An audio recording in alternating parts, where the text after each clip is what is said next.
Hello, dear listeners. Thank you for joining in.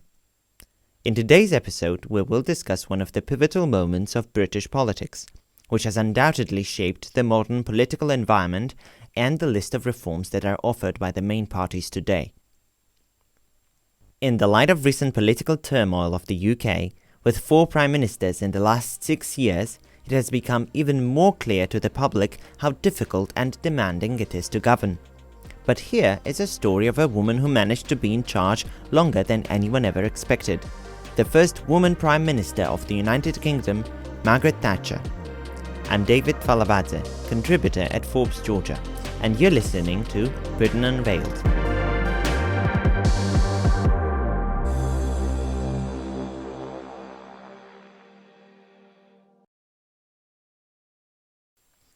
It has often been said that the Conservative Party is the party of the rich. But Margaret Hilda Roberts, born in 1925, did not belong to that stereotype. As a daughter of a grocery shop owner, she grew up in an unprivileged environment where everything had to be deserved. Roberts spent her childhood in Grantham, Lincolnshire, helping her father run a small business. In addition, Margaret won a scholarship to a grammar school, where she demonstrated outstanding hard work and improvement. As the Second World War was ongoing, young Margaret even volunteered as a fire watcher at the local ARP service. The hard work paid off, and in 1944, Roberts was accepted for a scholarship to study chemistry at Somerville College of Oxford University. It is important to note that alongside being the first woman Prime Minister, Thatcher was also the first Prime Minister with a science degree, something she was very proud of. After all, the path of this notorious woman towards her political career began when she was a chemistry student. Margaret became more interested in politics and economics, reading political works such as Friedrich Hayek's Road to Serfdom, and even became president of the Oxford University Conservative Association in 1946. This achievement and inspiration in her Oxford years could serve as a recurring theme throughout Margaret Thatcher's life. After graduating and dedicating some time to chemistry, Margaret joined local Conservative Association alongside becoming a high-ranking affiliate of the Vermin Club, an organization of grassroots of Conservative Party supporters. It was at this time that she met a young divorcee, Dennis Thatcher, who would end up being her biggest supporter and loyal companion for life. In 1950, Margaret became the youngest Conservative candidate in the country. However, she was still defeated on 2 occasions by Labour candidate, although with a smaller margin each time. After marrying Dennis Thatcher in December 1951 and giving birth to twins Carol and Mark, Thatcher had to take a break from political life and chose not to stand as a candidate in the 1955 general election. In April 1958, she was selected as the candidate for Finchley in a general election, and was elected as a Member of Parliament in 1959 following a heavy campaign. Listen to the following interview clip from Thatcher soon after being first elected to Parliament in 1959. Mrs. Thatcher, it's always supposed to be a tremendous ordeal, maiden speech. Was it for you? Oh, very much so. I've done a good deal of other speaking, but speaking in the House of Commons is quite different. It's a unique experience. Do you think it's more difficult because you are a woman? No, I didn't notice that. It really is because of the quality of one's audience and the fact that most of them have had more experience at doing precisely what you are doing. There's been universal praise for your performance yesterday. Talk of the front bench. How do you feel about that? Well, I think we'll just try to be a very good backbencher first. Have you been able to combine your political life with looking after a family, running a home? Well, I mainly do the catering here. I like cooking and I do the shopping and always a big batch of cooking at the weekend. And of course there are the parliamentary recesses which coincide with the school holidays, so I can see quite a good bit of the children and take them out. Education Secretary. The first big step. Slowly but steadily, Thatcher emerged as a promising young Conservative. Throughout her time in Parliament, she was a strong shadow cabinet member for Fuel and Power and shadow cabinet member for Transport and Education. It was at this moment in 1970 when the Conservative Party led by Edward Heath won the general election and Margaret Thatcher was appointed as the Secretary of State for Education and Science. And unsurprisingly, her first time in office was not without controversies. One of her first reforms was the withdrawal of Labour's policy and its effects, mainly by allowing local education authorities of England decide by themselves the future of secondary education, as the previous approach did not allow funding for new non-comprehensive schools.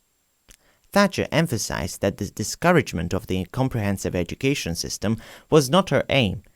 This, however, did not stop skeptics to criticize the decision of the new Secretary of State. In 1970, the new Conservative government set out on an agenda of cutting expenditure.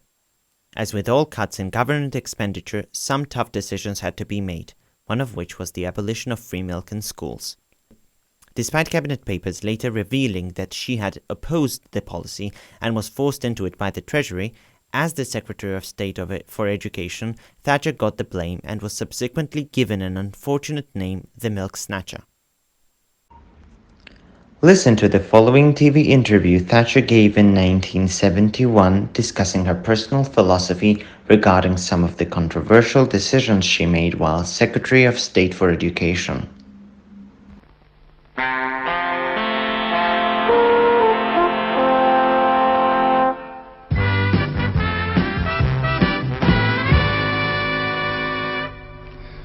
Hello there, and tonight we welcome for the first time on this program the Secretary of State for Education and Science, Mrs. Margaret Thatcher. Welcome. Now, since taking office 18 months ago, Mrs. Thatcher, who is in control of a budget climbing towards £3,000 million a year, has made a number of controversial decisions involving, for instance, school meals and milk, student union, finances, comprehensive schools, raising the school leaving age, and a rebuilding program which concentrates help on the primary schools. May I just refer for a moment to these decisions you've had to take, Mrs. Thatcher, controversial or otherwise, and obviously most, if not all of them, depend upon practical considerations. But to what extent are you guided by your own personal beliefs? Not really a great deal. You think of the sort of decision that I have to take. The very big ones about whole big masses of expenditure obviously have to go to Cabinet, because decisions of the government are decisions of the Cabinet. Now, I suppose to some extent one's own views about priorities come in when you consider the sort of things I'll take to Cabinet. But what we really look at above all is what we've said in the manifesto and try to honour that in the first instance. So, to some extent, they affect the big decisions, one's own personal beliefs. And then the second group of decisions is those which I have to take under, say, a right of appeal, under an Act of Parliament. And for that you've really got to look at the Act itself. Then I think there are a number of others which one might have strong views on, but sometimes you just can't let those interfere with your decision in any way. For example, I happen to hold quite strong views about the size of schools. I think perhaps it's wiser not to have so many very large comprehensive schools, because I think children often feel happier and more significant in a smaller school. But that doesn't alter the fact that sometimes I have to agree to a very large comprehensive schools, and also that there are some very good ones. So on the whole, it's practical considerations and general beliefs which have been in the manifesto. Does one criticism above all upset you, that some people say you don't understand the problems of the ordinary person? Well, it's just absolute nonsense. I started life with two great advantages: no money and good parents. Now, no money can be an advantage because you've jolly well got to fight your own way, and good parents are the best advantage of all. So I know a good deal about what it's like, and I have a family of my own, and believe you me, they keep me very much in touch. The Heath government went through serious difficulties concerning the oil embargoes. Labour unions continued to have extremely high leverage over the industry and would demand higher wages throughout 1973. In 1974, the Conservative Party lost the general election and was forced to rethink and reform. While Thatcher was not initially thought as the definite successor to Edward Heath, her determination soon portrayed her as the source of a great refreshment for the party. Here too, her humble background turned out to be a source of sympathy for many of the Conservative Party members, and on February 11, 1975, Margaret Thatcher became the leader of the opposition. With a grown responsibility and position she herself never imagined a woman would hold in her lifetime, Thatcher focused on the broader problem of Britain and its prospects, which were thought to have been lost in that difficult period. The future Iron Lady refused to back down and give up. Just as much as their confidence in her voice grew from year to year, so did Thatcher herself become more and more realistic leader of a new Britain that not just could, but would regain the glory that was lost during the first half of the 20th century. This is a quote from the New York Times 12th of February issue of 1975. London, February 11th. Margaret Thatcher won the Conservative leadership today in a burst of party enthusiasm that, if it can be transmitted to the electorate as a whole, may someday make her Britain's first woman Prime Minister. She is the first woman to lead a British political party. Just like Heath's government before them, the Labour government continued to face serious issues, especially concerning unemployment, which reached a record high during the winter of 1978-79. The slogans like "Labour isn't working" became more and more common, and on March of 1979, Thatcher used the broken reputation of the leadership to bring the vote of no confidence in the ministry of James Callaghan, the Labour Prime Minister at the time. Thatcher won by one vote, and the Labour Party was forced to call for a general election.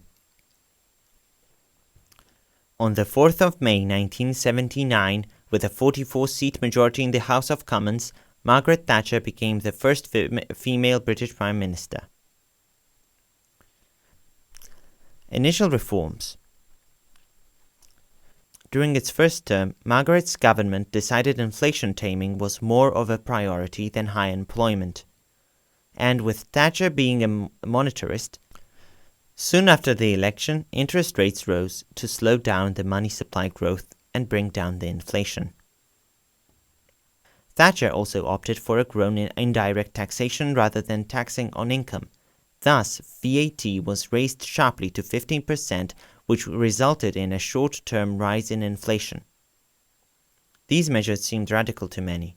The political commentators started recalling the frequent U-turns done by the Heath government and speculated that Thatcher would do the same. These experts, however, underestimated Thatcher's persistence, and this was her response. To those waiting with bated breath for that favourite media catchphrase, the U-turn, I have only one thing to say. U-turn if you want to.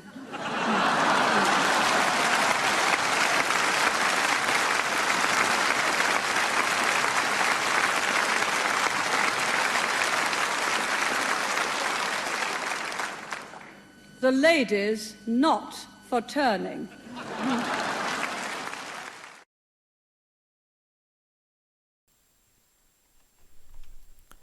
These words were only confirmed by the 1981 budget, when, despite the existing concern and protests, taxes were still raised during the recession.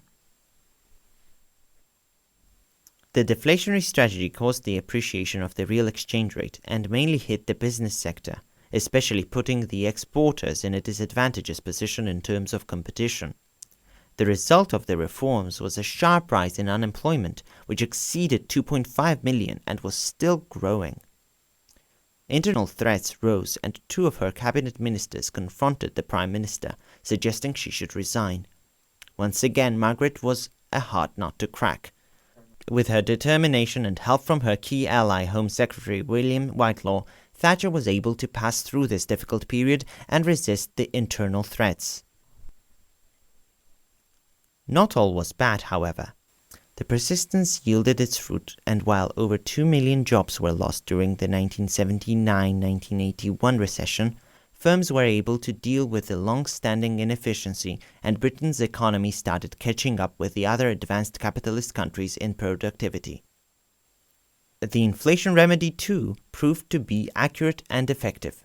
By early 1982, the inflation rate had dropped from 18% to 8.6%, and the economic growth in general was re-established, now with a higher efficiency but also with higher unemployment.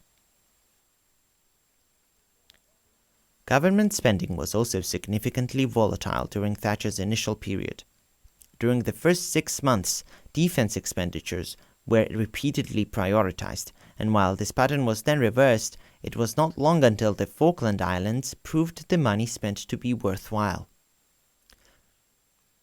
The Falkland War could be considered as one of the most important moments of Thatcher's first term and the contributing factor of her political and reputational success. On the 2nd of April 1982, the ruling Argentine military junta invaded the Falkland Islands. The risk was high, but Thatcher immediately decided to take back control over the territory and dispatched naval task forces. While the naval ships were heading towards the Falklands, Ronald Reagan mediated diplomatic initiatives to help resolve the crisis without a war. The Argentinians, however, rejected all compromise proposals, and Thatcher decided not to back down. The task force sank an Argentinian cruiser, forcing its navy back to the harbors. Despite 258 British casualties, the aggressive response caused the Argentine forces to surrender. The operation was a clear triumph. The people greatly appreciated Thatcher's headstrong attitude and voted for her for the second term. Thatcher had a number of significant roles in foreign affairs, with clear support of the US President Ronald Reagan and his policy of rollback against the Soviets in the Cold War. Thatcher strongly, and rightly I might add, believed Mikhail Gorbachev was a man they could trust. Margaret's views were right, and with her direct mediation between Reagan and Gorbachev, the West won the war without firing a shot. These events, along with the ideological similarities, strengthened the bonds with the US President Reagan, and the duo became a symbol of the strong and united West in the world-scale political tumult that arose around the Cold War.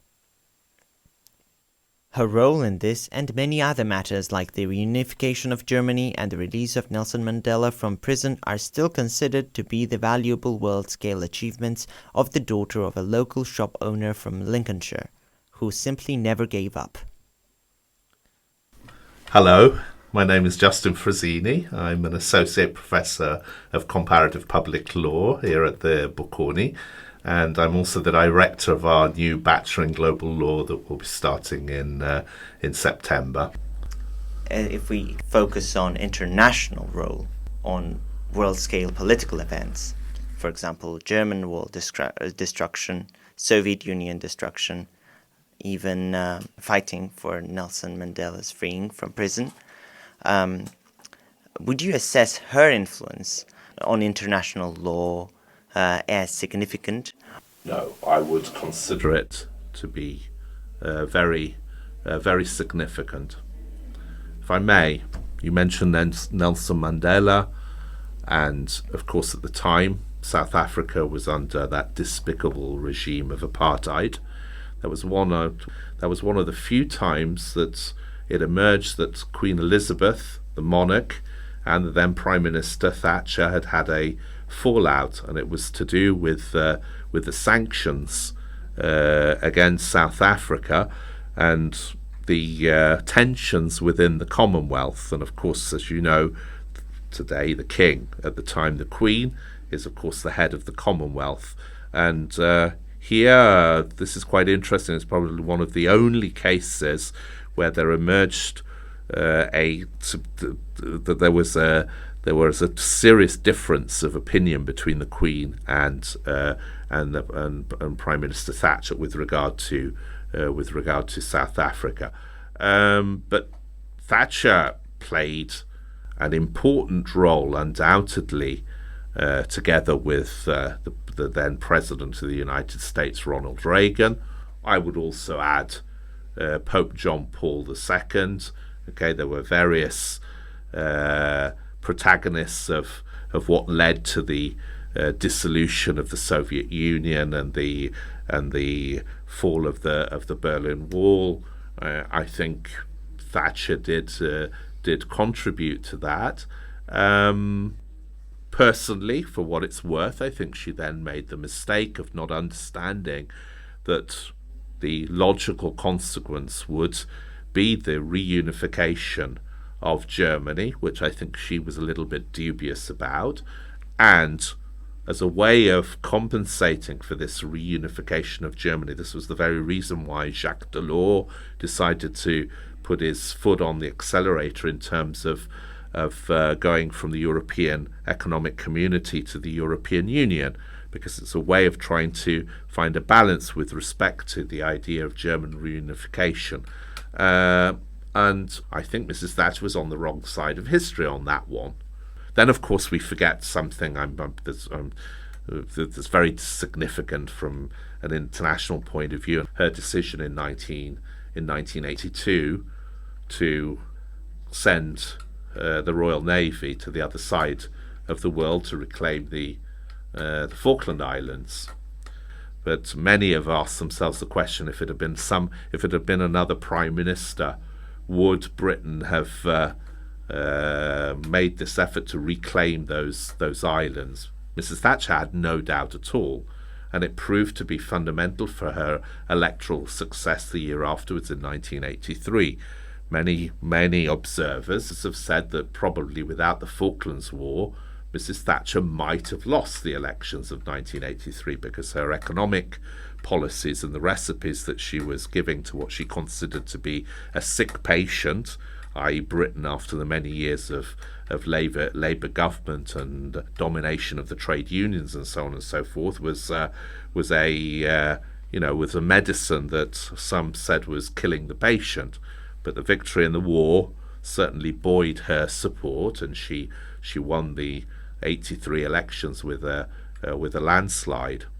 I would also add, I always do this with my students, in a way, I know there's going to be somebody laughing when they hear me say this, but in a way the people of Argentina should be grateful to Mrs. Thatcher as well. I know that nobody's going to think this makes any sense whatsoever, but it's true to say that Argentina's defeat in the Falklands Malvinas War, as the Argentinians would call those islands, led to the transition to democracy in Argentina and the end of the military junta, because of course General Galtieri's idiotic idea of invading those islands in order to try to buoy support for his military junta failed terribly. But it did lead to the transition to democracy in Argentina and to a civilian president elected soon afterwards, Raúl Alfonsín. Following the 1983 elections, the government became bolder. Starting off with the British Telecom, they sold off most of the large utilities which have been in the public ownership since the 1940s. The policy of privatization thus has become synonymous with the Thatcherism, and was also followed by Tony Blair's government. This approach has become a model for other countries, including my homeland, Georgia, to foster the transition from monopoly to market and from social democracy to neoliberalism. The results soon followed with the economic boom from 1984 to 1988. During this period, there was a great improvement in the productivity of the overall British economy relative to the other advanced countries. The peak unemployment of 3.3 million in 1984 had also fallen to below 3 million level by 1987, with the inflation level down to 4.2% the same year. The most impressive figure was the growth rate, where the United Kingdom ranked first in the OECD 16 in 1987. However, this came with a massive deficit spending, despite their fiscally conservative rhetoric. Once again, in 1987, the public was at her side. Despite Labour's well-organized campaign, Thatcher was able to bring a 102-seat majority for her party. The polls showed that Thatcher's leadership was a marketing strategy of its own, and people perceived it to be more important than party identification, economic concerns, or all other issues for that matter. Despite her third victory, however, she remained an extremely polarized figure, and the slogans like Maggie out were still popular among the angry citizens of the United Kingdom. The situation only worsened with the introduction of the poll tax. Not only did this policy contradict her fiscally conservative dogma, but it also served as an indicator that the persistence of Thatcher could have grown into an unreasonable stubbornness. Inability to compromise undermined her leadership and turned her closest allies against her. The tax was still introduced in Scotland in 1989 and England and Wales in 1990. However, this was sharply an unpopular step as the polls of March 1990 showed Labour 18.5 points ahead. The Conservatives decided to do something about it. On November 1st, 1990, Sir Geoffrey Howe, one of the oldest allies and close friends, resigned from his position as Deputy Prime Minister to protest against Thatcher's open hostility against her teammates. This was only a part of the very dramatic course of action that finally resulted in the resignation of Margaret Thatcher from the post of Prime Minister on the 22nd of November 1990. Thus, the 11-year premiership of Thatcher ended, and while the opinions about her are still divided, there are many achievements that not only the UK but also the world must appreciate. Listen to the following extract of our interview with Bath Economics Professor Chris Martin, where we discussed some of Thatcher's main achievements in office and her downfall. I would say that there were good things that happened during the Thatcher premiership, but I think they could have come about in a far less divisive and difficult and unpleasant way. I also think the image of the Iron Lady is a great image, but it's not true. She was an extremely pragmatic politician. There were plenty of occasions where she did not follow through with her instincts, where she adapted, she made compromises, and she returned to issues at a later time. So I think we shouldn't discount her adaptability and her flexibility. There were improvements in productivity growth. There were some increases in social mobility, not as much as should have been, and not as much as happened under the Blair government, but there were some increases in social mobility. There was increased access of poor people to things like housing and financial wealth. I think those things were good. I think there was a breaking down of old style barriers to innovation, particularly in the professions and things like this. So that sort of opening up, I think, was an extremely good thing to do. I also can't resist pointing out that Thatcher was one of the main proponents and the main drivers between the European single market. That was very much one of her projects, and I think that's probably her greatest achievement. However, setting that alongside the political tension and the political divisions through which a lot of that was achieved, I don't think that end of it was necessary. A lot of this stuff could have been brought in a much more consensual way. So growing up in the north of England in the 1970s, going to university in 1979, looking at what happened to industrial areas, particularly in the north of England at that time, they were devastated. There could have been a managed transition away from old style industries towards more modern industries. It could have been handled much, much better. A lot of people's lives were disrupted in a way that wasn't necessary. We have to consider this one factor, or like a one group of factors that caused her sort of fall. Because she is the prime minister who never lost an election, and this is very important. But she lost in her own party. So, what would you consider to be the sort of the pivotal moment when she lost the control? I think it's true to say she never lost a general election, but had she stayed, she would have done very badly. I think the British public had become weary and cynical about the constant kind of warfare that surrounded the Thatcher regime, the kind of the very divisive approach. I think Brits have become really quite sick of that. So I think the prospects of Thatcher winning the 1992 election were really quite remote, and I think that's the fundamental thing that led to her downfall. In the same way, fundamentally, what led to Boris Johnson's downfall? Was it that Conservative MPs were suddenly sick of the moral hypocrisy and the corruption? No. It was that they were looking at the opinion polls like everybody else. So I think opinion polls drove the downfall of Boris Johnson in the same way they drove the downfall of Margaret Thatcher. Margaret Thatcher was the first woman to serve as the Prime Minister in Europe. She was also Britain's longest continuously serving Prime Minister since 1827. She was also the first British Prime Minister in the 20th century to win 3 consecutive terms. Despite the divided opinions, one thing is clear.